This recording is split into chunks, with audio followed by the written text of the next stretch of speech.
Bismillahirrahmanirrahim. Student, my name is Ahmed Nadeem and I am your teacher for statistics. Last lecture में हमने coefficient of variation को discuss किया था और हमने ये भी समझा था कि कोफिशिएंट ऑफ वेरिएशन जो है वो इतना ज़्यादा इंपॉर्टेंट क्यों है। कोफिशिएंट ऑफ वेरिएशन की कैलकुलेशंस जो है वो ग्रुप डेटा के हवाले से भी और अनग्रुप डेटा के हवाले से भी इम्पॉर्टेंट है। आज की एग्जाम्पल में हम उसकी रियल सेंस को अंडरस्टैंड करेंगे कि किस तरह हम जो है वो कंपैरिजन के अंदर कोफिशिएंट ऑफ वेरिएशन को यूज़ करते हैं और किस तरह हम कोफिशिएंट ऑफ वेरिएशन को यूज़ करके हम किसी डेटा को रिजेक्ट या किसी डेटा को एक्सेप्ट करते हैं, यानी उसकी कंसिस्टेंसी को चेक करते हैं। तो आइए देखते हैं, हम बोर्ड की तरफ चलते हैं और देखते हैं कि कैलकुलेशंस किस तरह होंगे।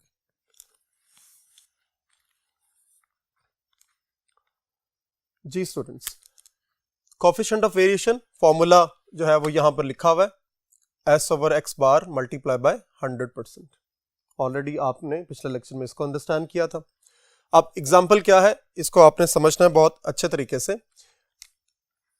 कंपेयर द वेरिएशन, ठीक है, वेरिएशन जो है वो in the data of two factories, दो फैक्ट्रीज के अंदर अगर डेटा ये मेंशन्ड है और उसके अंदर आपने क्या है वेरिएशन को चेक करना है, तो किस तरह चेक करेंगे। तो याद देखिए गौर से कि वेजेस आपको दिए गए इन थाउजेंड्स, दो फैक्ट्रीज हैं उसमें कुछ वर्कर्स काम कर रहे हैं। ऑब्वियसली फैक्ट्रीज के अंदर वर्कर काम करते हैं तो वहां से प्रोडक्शन जो है वो जनरेट होती है। तो वेजेस बताए गए यानी उनकी जो सैलरी है वो इन थाउजेंड्स बताई गई है। 10 to 20 फैक्ट्री ए में 2 वर्कर थे इस रेंज के अंदर और फैक्ट्री बी में 3 वर्कर्स थे। 20 to 30,000 की जो सैलरी स्लैब है उसमें फैक्ट्री ए के अंदर 4 वर्कर्स थे और फैक्ट्री बी में भी 4 ही वर्कर्स हैं। अगर आप आगे चलें तो 30 to 40,000 की जो स्लैब है उसमें फैक्ट्री ए में 5 वर्कर्स थे लेकिन फैक्ट्री बी में उसके 4 ही वर्कर्स हैं। इसी तरह 40 to 50 में 3 और 2 वर्कर्स, और सिमिलरली 50 to 60 में अगर आप रेंज देखें तो फैक्ट्री ए में उसका 1 वर्कर था और फैक्ट्री बी में 2 वर्कर्स काम कर रहे हैं। सो ये डेटा जो है बड़ा इंपॉर्टेंट है।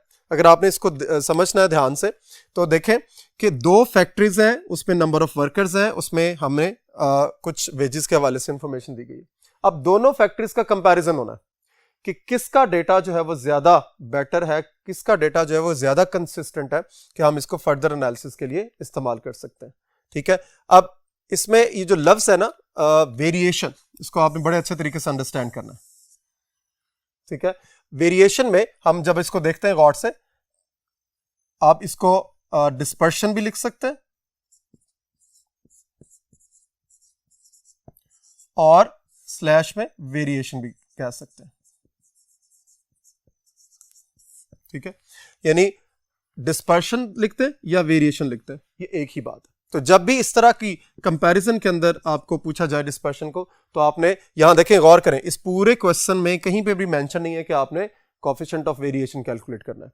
लेकिन ये अंडरस्टूड बात है कि जब भी हम 2 या 2 से ज्यादा सेट ऑफ इंफॉर्मेशन में कंपैरिजन करते हैं तो कंपैरिजन के लिए जब भी डिस्पर्शन की जो मेजरमेंट होती है वो हमेशा जो है वो कोफिशिएंट ऑफ वेरिएशन की होती है। सो अब हम इसको प्रोसीड करेंगे और आगे देखेंगे कि इसका जो है वो स्ट्रक्चर, बेसिक स्ट्रक्चर के सोल्यूशन का वो क्या हो सकता है। तो चलिए बोर्ड नंबर 2 की तरफ चलते हैं और वहां देखते हैं कि इसका सोल्यूशन कैसे होगा। ओके जी, अब हम कैलकुलेशंस की तरफ मूव करते हैं और देखते हैं कि coefficient of variation 2 set of information के लिए हम कैसे देखते हैं। कोफिशिएंट ऑफ वेरिएशन का फॉर्मूला जो है वो चेंज नहीं होगा, that is S/x bar multiply by 100%। ठीक है जी, अब चूंकि यहां पर 2 सेट ऑफ इंफॉर्मेशन है, एक डेटा ए है दूसरा डेटा बी है, तो फिर हम फॉर्मूले को उस हिसाब से चेंज भी करेंगे। कोफिशिएंट ऑफ वेरिएशन ऑफ ए अगर कैलकुलेट करना है तो इसका मतलब है कि एस भी ए का यूज होगा और एक्स बार यानी मीन भी डेटा ए का यूज होगा। ठीक है, और अगर कोफिशिएंट ऑफ वेरिएशन हमने कैलकुलेट करना है बी के लिए तो फिर इसी तरह जो इसका एस है वो भी बी का यूज होगा और एक्स बार यानी उसका मीन भी डेटा बी का यूज होगा और फिर फर्दर इसकी कैलकुलेशंस होगी। ठीक होगी बात। अब यानी बारी बारी आपने कैलकुलेट करना है। अच्छा, इसमें एक चीज समझने वाली है कि अब यहां पर आपके पास अपनी चॉइस आ गई है कि आप इस डेटा को जो हमें गिवन है उसको 2 पोर्शंस में अलग अलग रख के कैलकुलेट कर लें या एक ही टेबल में सारी कैलकुलेशंस कर लें। रिकमेंडेशन यही है कि आप एक टेबल में सारी कैलकुलेशंस परफॉर्म करें और फिर हम आगे की तरफ उसको उसके सम्स को फार्मूलाज में पुटअप करते हुए फाइनल आंसर की तरफ जाएं। अगर आप अलग अलग करते हैं तो क्या होगा कि आप बारी बारी अलग अलग उसको, जो फर्स्ट आपका कॉलम है जिसमें वेजेस मेंशन्ड है उसको आप दोबारा लिखेंगे, उसकी कैलकुलेशन जो है वो टेबल दोबारा जनरेट होगा और फिर आपका टाइम वेस्ट हो सकता है, ठीक है। लेकिन फिर भी अगर कोई स्टूडेंट ये चाहता है कि नहीं मैं उसको अलग अलग परफॉर्म करूं तो ये फॉर्मेट गलत नहीं होगा। हम यहां पर ये कोशिश करेंगे कि हम अपने फॉर्मेट को कंबाइन रखें और ताकि आपको अंडरस्टैंडिंग बिल्टअप हो कि किस तरह हमारी कैलकुलेशन जो है वो हमारे लिए कंफर्टेबल जोन में जा सकती है। सो आइए देखें कि हमारे पास वेजेस हैं,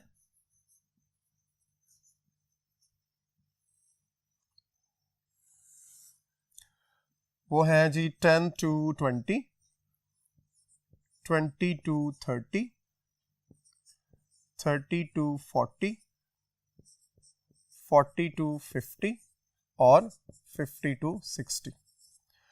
और अब यहां पर मैं इसको चेंज कर रहा हूं, जो नंबर ऑफ वर्कर्स हैं उसको हम फ्रीक्वेंसी से रिप्रेजेंट कर सकते हैं, ठीक है। आपको पता है जब हमने अरिथमेटिक मीन में भी इसको स्टडी किया था कि जहां पर भी नंबर ऑफ समथिंग की बात हो रही है तो इसका मतलब है they are talking about frequency.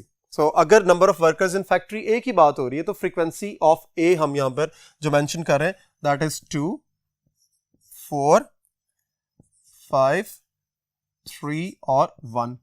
इसी तरह number of workers present in factory B, उसको अगर आप देखें तो ये है 3, 4, 4, 2 और ये 2। इस तरह आपके पास ये आपकी थोड़ी सी आउटलुक चेंज हुई है टेबल की।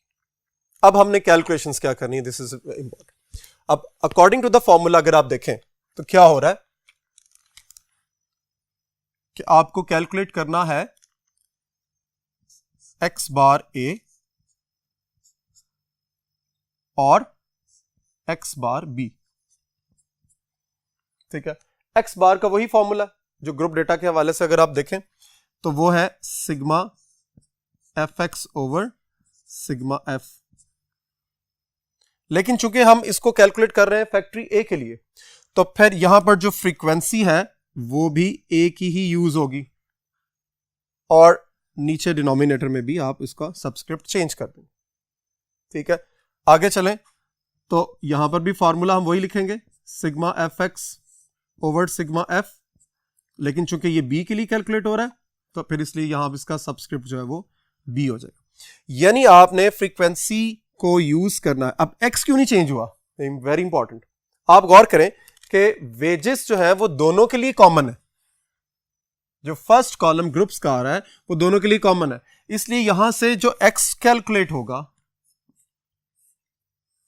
वो दोनों के लिए सेम होगा, इसलिए यहां पर x की वैल्यूज जो है वो हमने चेंज नहीं की या उसकी नोटेशन चेंज नहीं की। अब जरा x को देख लें क्या बनता है जी। फर्स्ट इज 15, ये बार बार हमें बताने की जरूरत नहीं है क्योंकि हम एंडिंग की तरफ जा रहे हैं। अब ये सिर्फ और सिर्फ आपकी जो है वो रिवीजन्स चल रही हैं एक तरह की, कि अगर हमने लिमिट्स में से निकालना है x यानी मिड पॉइंट, तो कैसे निकालेंगे, सम ऑफ द वैल्यूज दोनों लिमिट्स को ऐड करेंगे और उसको 2 पे डिवाइड कर देंगे। So 10 + 20 30 divide by 2 is 15। फिर उसके बाद नेक्स्ट चले, it is 25, then 35, it is 45 and 55। x calculate हो गया। अब अकॉर्डिंग टू द फॉर्मूलाज आपने देखना है कैलकुलेशंस को। First one is f of ax, ठीक हो गया। फिर है f ऑफ bx और ये उसकी कैलकुलेशंस। सो देखिए जी, f ऑफ a x का मतलब क्या है कि ये जो f ऑफ a मतलब फ्रीक्वेंसी ऑफ a, जो फैक्ट्री a के वर्कर्स थे वो मल्टीप्लाई होंगे x के साथ, तो आंसर आपका आ जाएगा 30। फिर ये नेक्स्ट वैल्यू है 25 और यहां 4 है, दिस इज 100, ठीक है। 35 को 5 के साथ मल्टीप्लाई करेंगे, 35 मल्टीप्लाई बाय 5 इट इज 175। फिर 45 को 3 से मल्टीप्लाई करेंगे, 135 और फिर 55 को 1 से मल्टीप्लाई करेंगे वो 55 हो जाएगा। अच्छा देखें, यहाँ फिर मैं रिपीट कर रहा हूँ एक बात को जो पिछले लेक्चर्स में भी हुई थी, और वहाँ पे क्या हुआ था कि जब हम मल्टीप्लाई करते हुए अगर बहुत जल्दी करते हैं और बहुत ध्यान से नहीं देखते तो समटाइम्स क्या होता है कि मैंने मल्टीप्लाई करना है 35 को 5 के साथ, लेकिन मैं 4 के साथ मल्टीप्लाई कर जाता हूँ, ठीक है, या मैंने 55 को मल्टीप्लाई करना है 2 के साथ, मैं 1 के साथ कर जाता हूँ जल्दी में। सो बड़ा अच्छे तरीके से, अच्छे अंदाज में आपने केयरफुली आपने सारे डिजिट्स को देखना है और उनकी कैलकुलेशंस करनी है। अब एफ ऑफ बी एक्स जो है वो कैसे कैलकुलेट होगा कि आपने फ्रीक्वेंसी बी को एक्स के साथ मल्टीप्लाई करना है। फर्स्ट वैल्यू वुड बी 45, फिर उसके बाद 25 मल्टीप्लाई बाय 4 इज 100, उसके बाद एक्स की वैल्यू 35 है और ये 4 है, तो ये क्या हो जाएगी जी, 35 multiply by 4 is 140, and then 45 multiplied by 2 is 90 और 55 multiplied by 2 is 110। अब आप इनके सम्स कर लेंगे, ठीक है जी। फ्रीक्वेंसी ए का सम जो है वो क्या बनता है, 6, 5, 11 और 15 बन गया। इसी तरह फैक्ट्री बी के वर्कर्स की जो स्ट्रेंथ है 3, 4, 7, 11 और ये भी 15 ही बन रही है। और से देखिए, रीचेक कर ले, 3 + 1 4, 9, 13 15, 2 और 4 8, 4 12 और 3 15। इस तरह वर्कर्स की तादाद जो है वो दोनों फैक्ट्रीज में सेम है, ठीक है। अब आगे इनके हमने जो कैलकुलेशंस की हैं, एफ एक्स यानी एफ ऑफ ए एक्स का जो आंसर होगा 30 + 100 + 175 + 135 + 55, तो इसका आंसर आ जाएगा 495।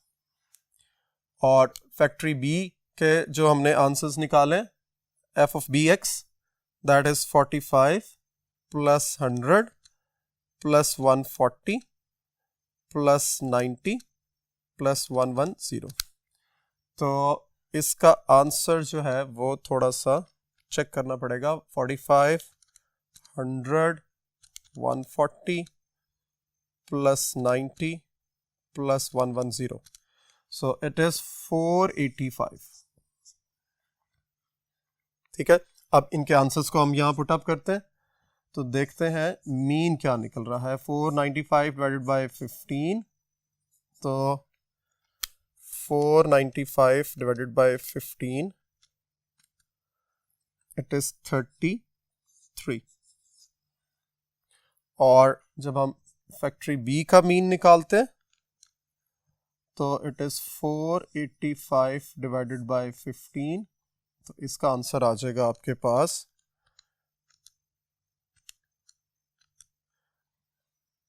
32.33। सो मीन जो है वो हमने कैलकुलेट कर लिया दोनों फैक्ट्रीज के लिए। फैक्ट्री ए के लिए 33 आया और फैक्ट्री बी के लिए 32.33। अगर आप गौर से देखें तो मीन में बहुत ज़्यादा डिफरेंस नहीं है। अगर सिर्फ हमने अंडरस्टैंड करें मेजरमेंट ऑफ सेंट्रल टेंडेंसी के हवाले से तो कौन सा डेटा जो है वो बेटर लग रहा है, तो हम ये पढ़ चुके हुए हैं कि जिसकी एवरेज, जिस पर्टिकुलर डेटा की एवरेज ज़्यादा है वो बेटर है।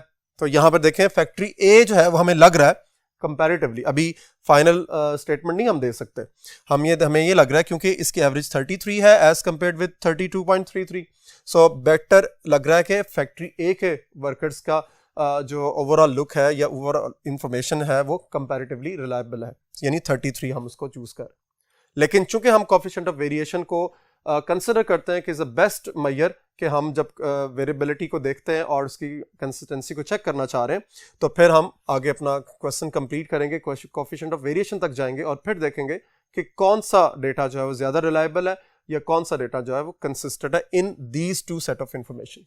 ठीक है जी, अब नेक्स्ट बोर्ड की तरफ चलते हैं और देखते हैं कि कैलकुलेशंस कहाँ तक पहुँचते हैं। जी स्टूडेंट्स, यहाँ पर हमने देखा कि अभी एक्स बार ए के लिए और एक्स बार बी के लिए हमने कैलकुलेट कर लिया। अब आगे हम स्टैंडर्ड डेविएशन की तरफ मूव कर रहे हैं कि वो कैलकुलेशंस कहाँ हैं। स्टैंडर्ड डेविएशन ऑफ ए का फॉर्मूला क्या होगा, देखिए मैं पहले आपको यहाँ पर लिख कर बता रहा हूँ।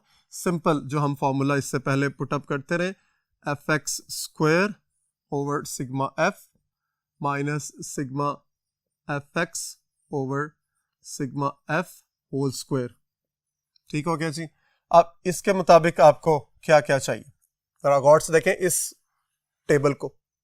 इस टेबल में हमने x कैलकुलेट किया हुआ है, एफ ऑफ ए एक्स और एफ ऑफ बी एक्स हमने कैलकुलेट किया हुआ है।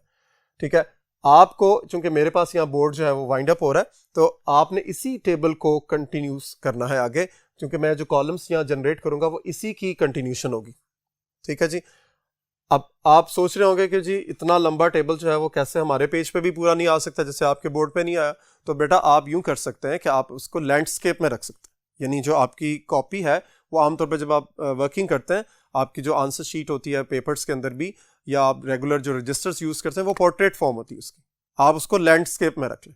यानी पेपर में हमें ये परमिशन होती है, या आप कर सकते हो ऐसे कि आप उसको लैंडस्केप में रखें और टेबल को की लेंथ जो है वो उस हिसाब से एडजस्ट करें।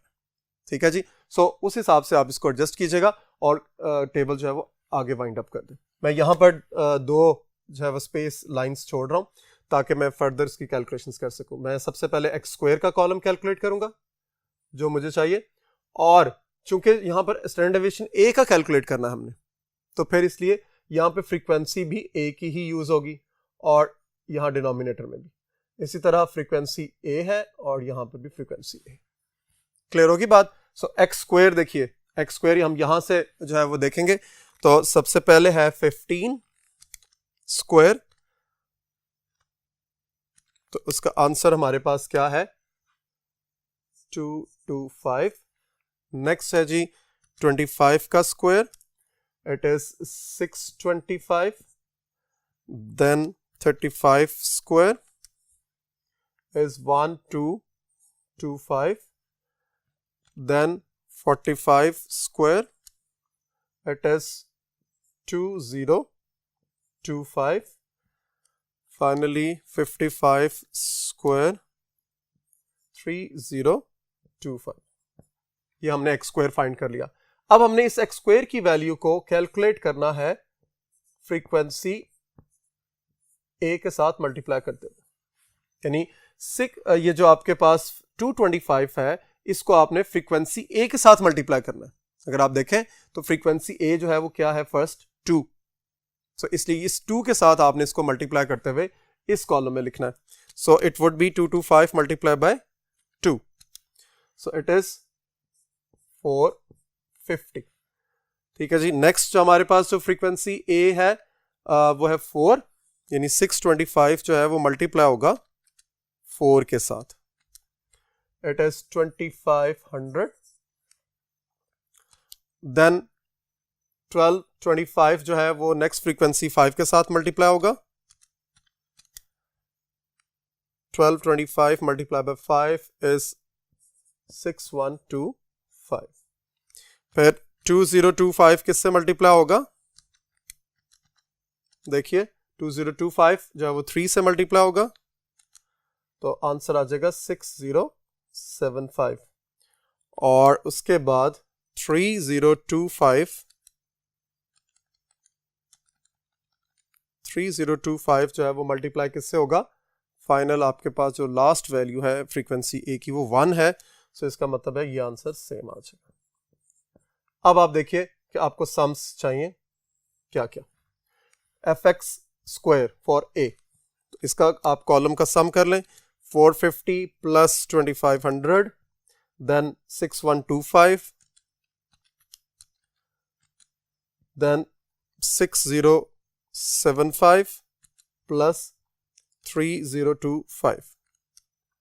तो देखिए आंसर जो है फाइनल क्या आ रहा है आपके पास, 18175। अब ये वैल्यू जो है वो फार्मूले के अंदर यहां पर सब्स्टिट्यूट होगी, पुट अप होगी। ठीक है जी।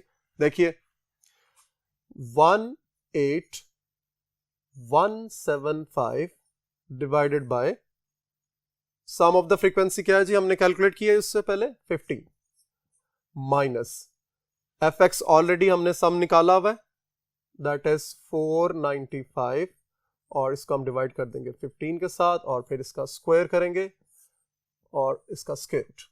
देखिए जी आगे क्या होता है,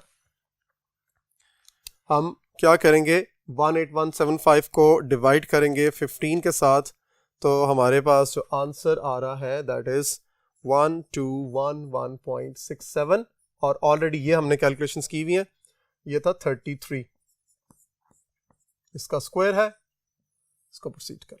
सो यहां देखें आंसर क्या होगा, जब मैं इसका स्क्वायर लेने के बाद इसमें से माइनस करूंगा 1211.67 तो -33 स्क्वायर, तो आंसर आ गया है 122.67 और फिर हम इसका स्क्वायर रूट ले लेंगे क्योंकि हमें स्टैंडर्ड डेविएशन रिक्वायर्ड है। So this is 11.08। ये किसका आंसर है जी आपके पास? एस ए का। अब इसी तरह हम एस बी को कैलकुलेट करेंगे, ठीक है। एस बी के लिए हमें क्या कुछ चाहिए, हमें एक्स स्क्वायर तो ऑलरेडी कैलकुलेट कर चुके हैं, तो हमें सिंपल एक कॉलम और चाहिए that is F of B X square. देखिए जी, एफ ऑफ बी यानी एक्स स्क्वायर की जो वैल्यूज हैं वो एफ ऑफ बी के साथ मल्टीप्लाई होंगे। 225 किससे मल्टीप्लाई होगा? 3 से, तो उसका आंसर आ जाएगा 675। और फिर 625 किससे मल्टीप्लाई होगा? 4 के साथ। 625 मल्टीप्लाई बाय 4, तो ये 2500 ही रहेगा क्योंकि पहले भी 4 से मल्टीप्लाई हुआ है। 1225 किससे मल्टीप्लाई होगा? नेक्स्ट हमारे पास वैल्यू जो है वो 4 ही है। 1225 multiply by 4, it is 4900। Now 2025 जो है वो 2 से मल्टीप्लाई होगा, तो आंसर आएगा 4050 और ये 3025 जो है वो फिर 2 से मल्टीप्लाई होगा, तो इस तरह आपके पास 6050 आंसर आ जाए। ये है आपका कॉलम जो एफ एक्स स्क्वायर को रिप्रेजेंट कर रहा है, ठीक है जी। अब इस कॉलम का हम सम कर लेते हैं। 675 प्लस 2500 प्लस 4900 प्लस 4050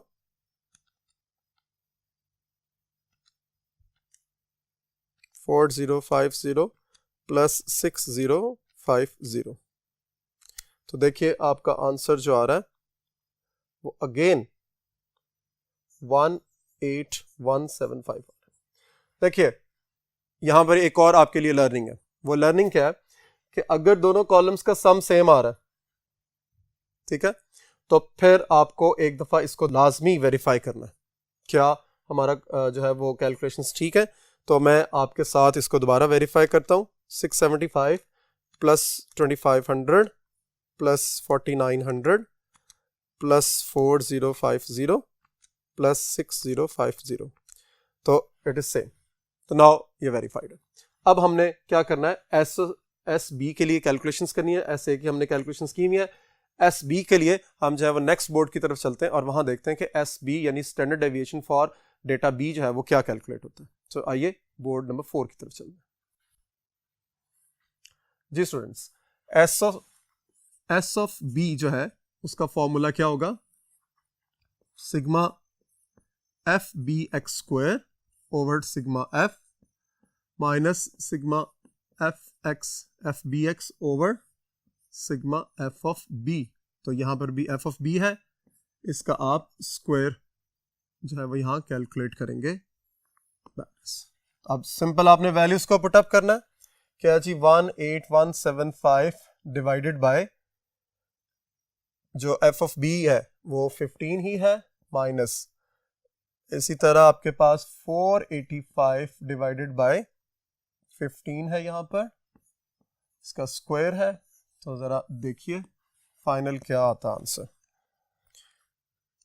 18175 को आपने 15 पर डिवाइड करना है, तो आपके पास 1211.67 आ गया, माइनस इसको जो हमने कैलकुलेट किया था प्रीवियसली, दिस इज 32.33 और इसका स्क्वायर है, इसको आपने फाइनल स्क्वायर रूट के अंदर लिखना है।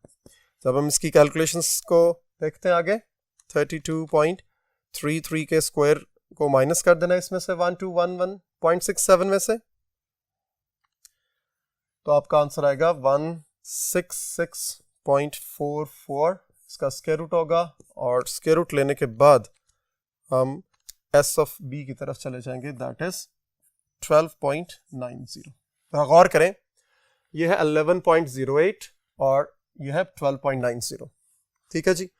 अब हम मूव कर रहे हैं अपनी कैलकुलेशन की एंडिंग की तरफ। Coefficient of variation of A, formula हम लिख चुके हैं। कोफिशिएंट ऑफ वेरिएशन ए अगर आपने कैलकुलेट करना है तो स्टैंडर्ड डेविएशन भी ए का होगा और मीन यानी एक्स बार भी ए का ही होगा। सो ए की कैलकुलेशन हमने यहां की हुई है, that is 11.08 divided by arithmetic mean यानी एक्स बार ए जो है वो आपका 33 था, इसको मल्टीप्लाई बाय 100 करेंगे और इसकी परसेंटेज देख लेंगे। तो ये आंसर होगा जी 11.08 डिवाइडेड बाय 33 और जब मल्टीप्लाई बाय 100 हम इसको करेंगे तो इसका आंसर आ जाएगा आपके पास 33.58%। ठीक है जी। अब कोफिशिएंट ऑफ वेरिएशन बी के लिए जब हम कैलकुलेट करेंगे तो फिर क्या होगा आपके पास, उसी तरह बी का ही स्टैंडर्ड डेविएशन इस्तेमाल होगा और बी का ही मीन। तो बी का हमने स्टैंडर्ड डेविएशन कैलकुलेट किया है, दिस इज 12.90 और इसका मीन जो है वो क्या है जी 32.33 मल्टीप्लाई बाय 100 और इसको परसेंटेज। तो देखिए 12.90 डिवाइडेड बाय 32.33 और जब मल्टीप्लाई बाय 100 करते हैं तो आंसर आपके पास आ जाएगा 39.90%। जी गौर से देखें कि हमने कोफिशिएंट ऑफ वेरिएशन ए के लिए भी कैलकुलेट कर लिया है, कोफिशिएंट ऑफ वेरिएशन बी के लिए भी कैलकुलेट कर लिया।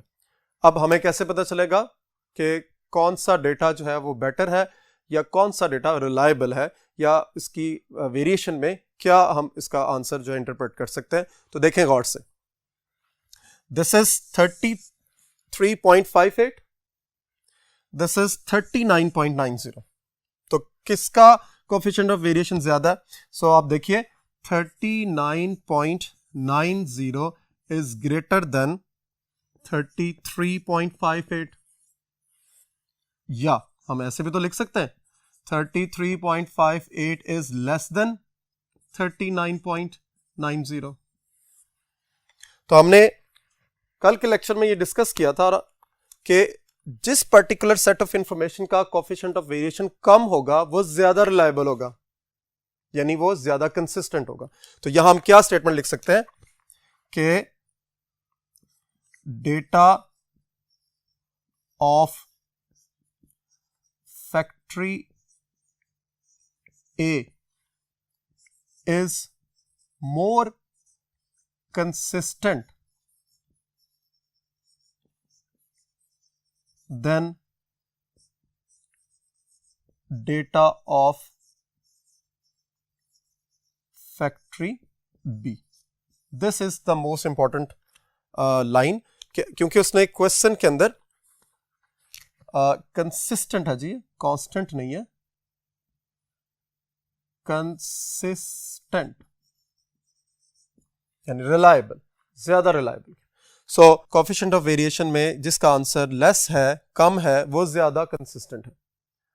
होप आज का लेक्चर जो है वो आपको इस तरफ आपका माइंड जो है वो कन्वर्ट करेगा कि अगर आपके पास टू सेट ऑफ इंफॉर्मेशन है तो किस तरह हमने चेक करना है कि हमारे लिए ये डेटा जो सेट ऑफ इंफॉर्मेशन आपके पास अवेलेबल है तो किस डेटा को हम चूज करेंगे कि आप उसको फर्दर एनालिसिस के लिए भेज सकें। कौन सा डेटा जो है वो कंसिस्टेंट है, तो आप दोनों के लिए कोफिशिएंट ऑफ वेरिएशन कैलकुलेट करेंगे, जिसका आंसर कम आएगा वो ज्यादा कंसिस्टेंट होगा और उसको फर्दर एनालिसिस के लिए आप रिकमेंड कर सकते हैं। होप आज का लेक्चर जो है वो आपके लिए काफी हेल्पफुल होगा regarding understanding of coefficient of variation. अब तक के लिए इजाजत दें, अपना ख्याल रखें, अल्लाह हाफिज।